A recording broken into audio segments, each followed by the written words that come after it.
Whoa, Maryland's getting sports betting on Monday? Y'all was supposed to have it by the time I got down there tonight. Now I gotta text my wife, sorry, I can't make it. I'm going to Virginia. DC, you on notice. Welcome to Open Mic. We like to start the show with a few stories or a hot take on a story you're not likely to see anywhere else. I'm from gorgeous Prince George's, and now I spill the tea in DC, so you know these jokes come from a place of love, if in fact that was something I was still capable of. It's Friday. We're all capable of love, if only for 60 seconds. Let's start things off in DC, where the annual downtown holiday market returned today for its 18th year, featuring more than 70 exhibitors selling art, clothes, crafts, jewelry, and a whole lot more. Now this is top shelf gift giving.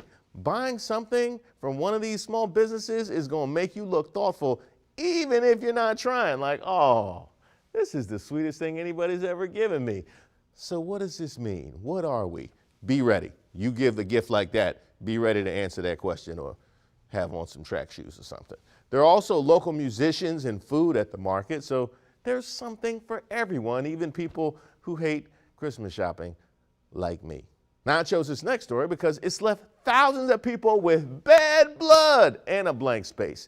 Ticketmaster announced due to extremely high demand, the company has canceled Friday's general public sale for Taylor Swift's Eras Tour, citing, quote, insufficient remaining ticket inventory.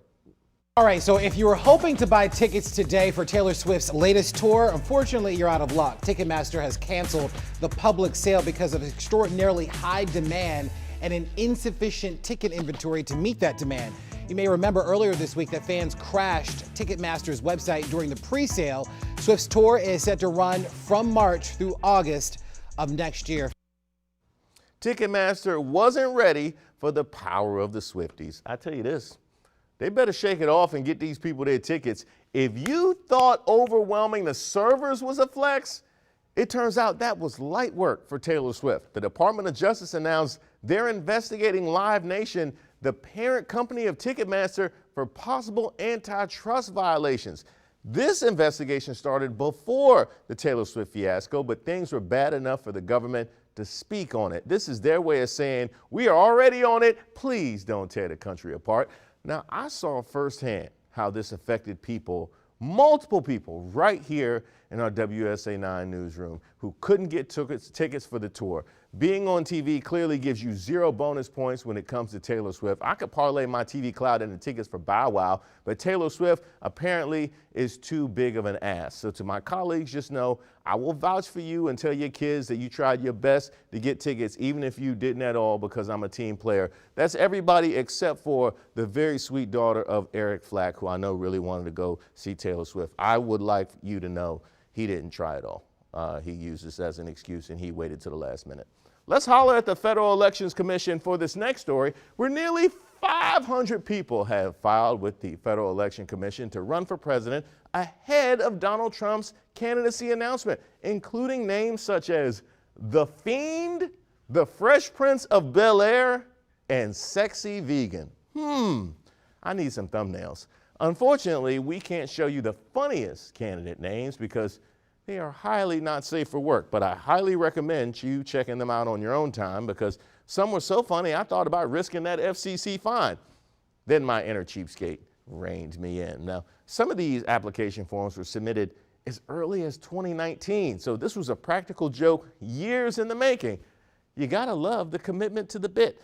I should have filled out this form myself. Who knows, a second career as commander-in-chief could be a good look for me.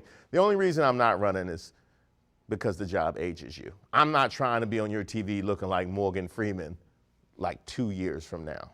But I do trust all these candidates more than I do the guy who threw his red hat in the ring this past Tuesday. Oh, what did you see? It looks like Leonardo DiCaprio is running. Wow, would you look at that? Let's go see what his platform is about. Because I tell you right now, I would vote for Don't Look Up Leo. Oh, absolutely. He told us the truth. I might even vote for Wolf of Wall Street Leo. With all that charisma, Great Gatsby Leo, I would vote for The Revenant Leo with all that strength. Really, long as it's not Django Unchained Leo, then he's got my vote. Let's head to China for this last story, where a runner who goes by the nickname Uncle Chen ran a marathon in 3 hours and 28 minutes, which by the way, is super impressive and probably should make the show by itself. He did it while chain smoking a pack of cigarettes. Come on, Uncle Chen. Now you just showing off. Now, you gotta feel bad for the guy behind him. He's like, yo, am I really losing to a chain smoker? How? How, Sway? You ain't got the answers? Man, I miss the days when I could quote Kanye guilt-free. Uncle Chen, by the way, is 50 and claims that he only smokes when he runs. That would get me out there in the wintertime. Everything about this makes me feel out of shape. One day he's going to up the ante and run a marathon while smoking hookah, which, by the way, would be the greatest thing since Hookah Doncic. Big game.